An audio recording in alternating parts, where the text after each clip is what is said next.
ഉണ്ണികൃഷ്ണൻ പോറ്റി ഇന്നലെ ഉച്ചയ്ക്ക് തൈര് സാദം ചോദിച്ചു. ഉണ്ണികൃഷ്ണൻ പോറ്റി ഒന്നാം പ്രതിയായിട്ടുള്ള സ്വർണ്ണക്കടത്ത് കേസിലെ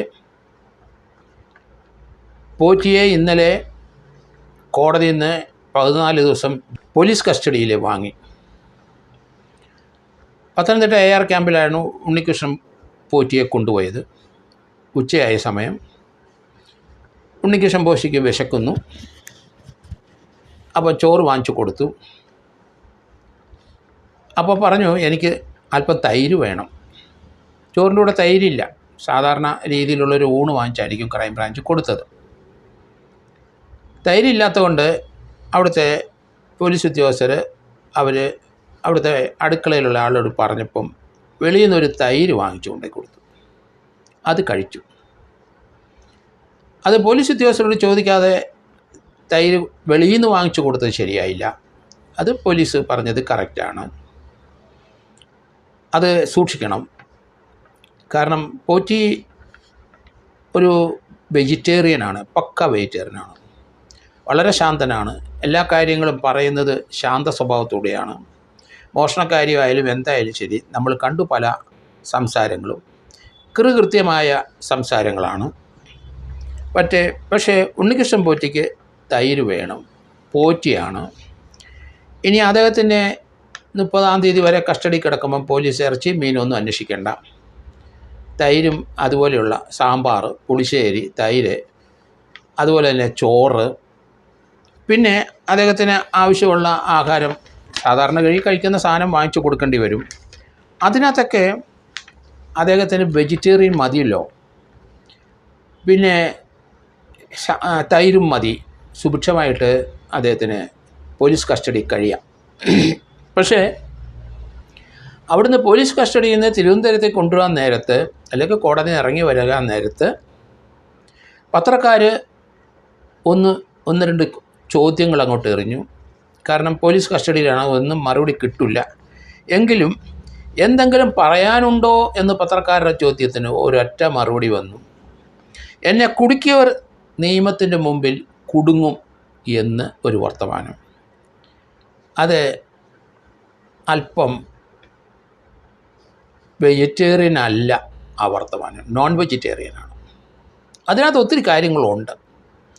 എന്നെ കുടുക്കി, എന്നെ മുൻനിർത്തി സ്വർണം അടിച്ചു മാറ്റി പണം മുഴുവൻ കടത്തിക്കൊണ്ട് പോയ ആൾക്കാർ നിയമത്തിൻ്റെ മുമ്പിൽ കുടുങ്ങും, പോറ്റി കുടുങ്ങില്ല എന്നുള്ളൊരു ധ്വനിയാണ് ആ തൈര് നേരത്തെ ചോദിച്ച വ്യക്തിയുടെ വായിൽ നിന്ന് വന്നത്. അതൊരു നോൺ വെജിറ്റേറിയൻ മറുപടിയായി. അതിന് മുമ്പ് നമ്മൾ ആലോചിക്കണം, പോറ്റി കോടതിയിലെ പോലീസ് കസ്റ്റഡി ചോദിച്ചപ്പം 14 ദിവസത്തേന് കോടതി ജുഡീഷ്യൽ പ്രൊസീജിയേഴ്സ് മജിസ്ട്രേറ്റ് കോടതി റാന്നി പോലീസ് കസ്റ്റഡിക്ക് വിട്ടുകൊടുത്തു. ഒരു തടസ്സവും പറഞ്ഞില്ല. പക്ഷേ പ്രതിയുടെ റൈറ്റ് പ്രൊട്ടക്റ്റ് ചെയ്യാൻ കോടതിക്ക് ഒരാവശ്യമുണ്ട്. അതുകൊണ്ട് കോടതിക്കകത്തുള്ളവരെല്ലാം വെളിയിൽ ഇറങ്ങി നിൽക്കാൻ പറഞ്ഞു. പ്രതിയും ഉണ്ണികൃഷ്ണൻ പോറ്റിയുടെ വക്കീലും 10 മിനിറ്റ് രഹസ്യമായിട്ട് സംസാരിക്കണം. പ്രതിക്ക് അതിനുള്ള അവകാശമുണ്ട്. തനിക്ക് ജാമ്യം വേണോ, ജാമ്യത്തിന് മൂവ് ചെയ്യണോ, എങ്ങനെയാണ് എന്നുള്ള കാര്യങ്ങൾ 10 മിനിറ്റ് കൺവേ ചെയ്തിരുന്നു. അത് കൺവേ ചെയ്ത് ആരുടെ അടുത്താണ്? കേരളത്തിലെ ഏറ്റവും പ്രശസ്തനായ ക്രിമിനൽ ലോയർ, ഹൈക്കോടതി പ്രാക്ടീസ് ചെയ്യുന്ന അജിത് ശാസ്ത്രമംഗലത്തിൻ്റെ അടുത്താണ്. അതുകൊണ്ടാണ് ഞാൻ പറഞ്ഞ ഒരു നോൺ വെജിറ്റേറിയൻ മറുപടി വന്നു. ശാസ്ത്രമംഗലം അജിതുമായിട്ട് ഇൻട്രാക്ട് ചെയ്തിട്ടുണ്ടാവണം. എന്താണ് ഈ കേസിൻ്റെ തന്ത്രം എന്ന് അദ്ദേഹത്തിന് നന്നായിട്ട് അറിയാം, പോറ്റിക്കും അറിയാം. ഇതിനകത്തുള്ള തന്ത്രം, പോലീസ് കസ്റ്റഡി ചോദിച്ചപ്പോൾ ഒന്നും മിണ്ടിയില്ല വക്കീൽ. കസ്റ്റഡി കൊടുത്തോളൂ, തടസ്സമില്ല. ജാമ്യത്തിന് അപേക്ഷ കൊടുത്തില്ല എന്നുള്ളതാണ് ഇതിൻ്റെ പ്രത്യേകത. ലോവർ കോടതിയിലും കൊടുത്തില്ല, ഹൈക്കോടതിയിലും കൊടുത്തില്ല.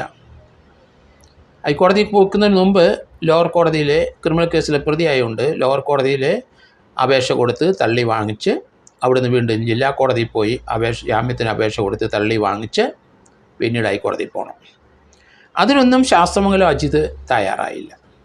കാരണം അത് വിലപ്പോവില്ല എന്ന് അദ്ദേഹത്തിന് അറിയാം.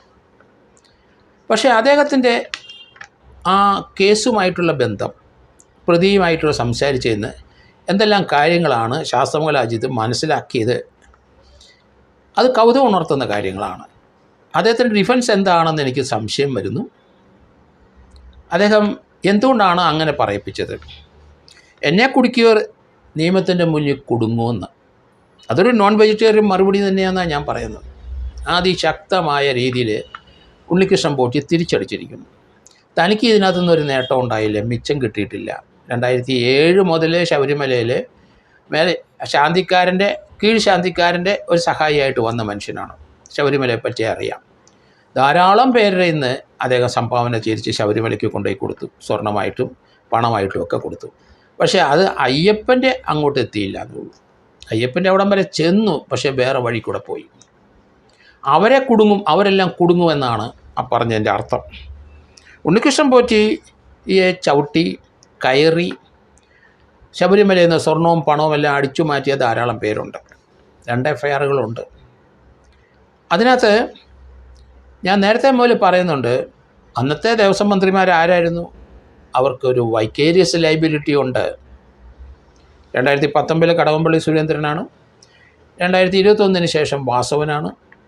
അവർക്കൊരു വൈക്കേരിയസ് ലൈബിലിറ്റി മാത്രമല്ല, ഒരു ഡിസോണസ്റ്റ് ഇൻറ്റൻഷൻ ഉണ്ടായിരുന്നോ എന്ന് സംശയം വന്നിരിക്കുന്നു. അതുകൊണ്ടല്ലേ എന്നെ കുടുക്കിയർ നിയമത്തിന് മുൻപ് കുടുങ്ങും എന്ന് തുറന്നടിച്ചത് ഉണ്ണികൃഷ്ണൻ പോറ്റി. അത് 10 മിനിറ്റ് ശാസ്ത്രമംഗലം അജിത്ത് എന്ന ക്രിമിനൽ ലോയർ, കേരളത്തിൽ അറിയപ്പെടുന്ന ക്രിമിനൽ ലോയറാണ്, ഹൈക്കോടതിയിൽ പ്രാക്ടീസ് ചെയ്യുന്ന ആളാണ്. അദ്ദേഹമായിട്ട് 10 മിനിറ്റ് ഇൻട്രാക്ട് ചെയ്തു. എന്താണ് തന്ത്രമെന്ന് അദ്ദേഹത്തിൻ്റെ മനസ്സിൽ കൂടെ കടന്നു പോയിട്ടുണ്ട്. അത് ഉണ്ണികൃഷ്ണൻ പോറ്റിയുടെ അടുത്ത് പറഞ്ഞു.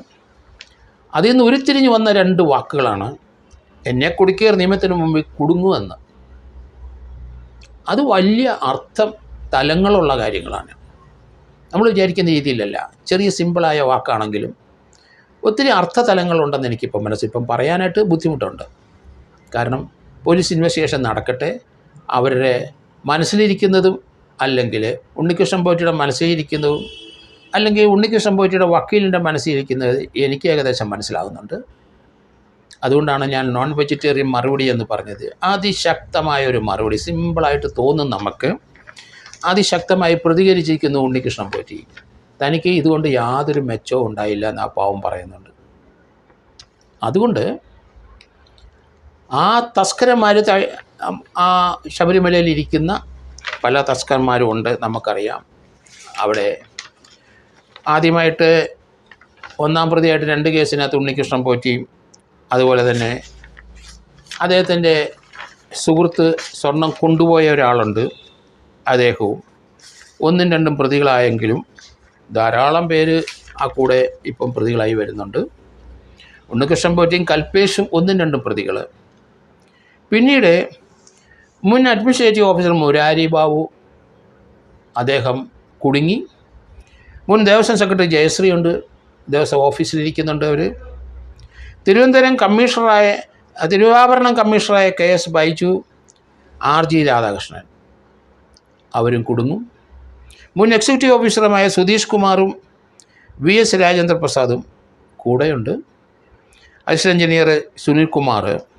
ഈ 9 പേരറിയാതെ ശബരിമലയിലെ സ്വർണ്ണം എങ്ങും പോവില്ല. ഇവരറിഞ്ഞ് തന്നെ പോകണം. നമുക്കറിയാം, അവിടെ ചില മകസറൊക്കെ തയ്യാറാക്കിയപ്പം ചെമ്പ് മകസറ എന്ന് പറയാം അതിന്. സ്വർണം പൂശിയ മകസറല്ല, ചെമ്പ് മകസറായിരുന്നു അത്. അതിനകത്ത് 2 എഫ്ഐആറിനകത്ത് 1ഉം 2ഉം പ്രതികൾ ഉണ്ണികൃഷ്ണൻ പോറ്റിയും കൽപേഷും തന്നെ. കൽപേഷ് ആരാണെന്ന് നമുക്കിതുവരെ വെളിവായിട്ടില്ല.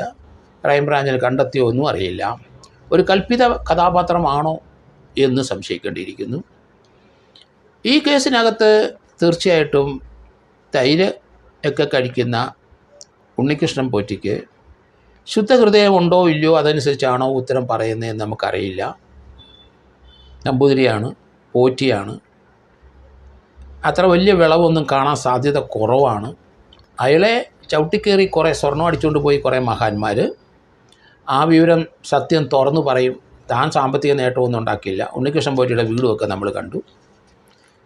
അത് ഒരു സാമ്പത്തിക നേട്ടം ഉണ്ടാക്കിയ ഒരു വ്യക്തിയാണെന്ന് തോന്നുന്നില്ല. തന്നെ പറ്റിച്ച് എല്ലാവരും കൂടെ പണം അടിച്ചുകൊണ്ട് പോയി എന്നുള്ള രീതിയിൽ തന്നെയാണ്. ആരുടെയാണ് ഈ ബുദ്ധി?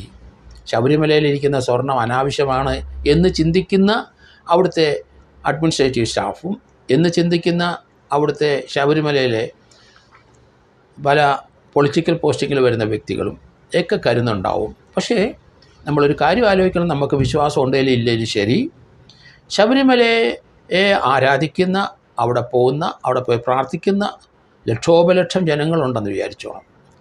അവരെ പറ്റിച്ചാണ് ഇത് അടിച്ചു മാറ്റിയത്. അവരത് ക്ഷമിക്കില്ല.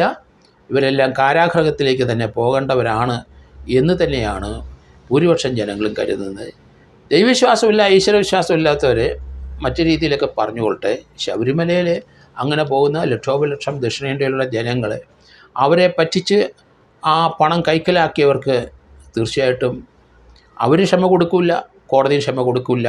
അതിൻ്റെ പ്രാരംഭം തന്നെയാണ് ഈ അറസ്റ്റെങ്കിൽ ഉണ്ണികൃഷ്ണൻ പോയിട്ട് കൃത്യമായി നടന്നത് എന്താണെന്ന സത്യം അത് അന്വേഷണ ഉദ്യോഗസ്ഥ സൊസൈറ്റിക്ക് കൊടുക്കും എന്നാണ് ഞാൻ കരുതുന്നത്.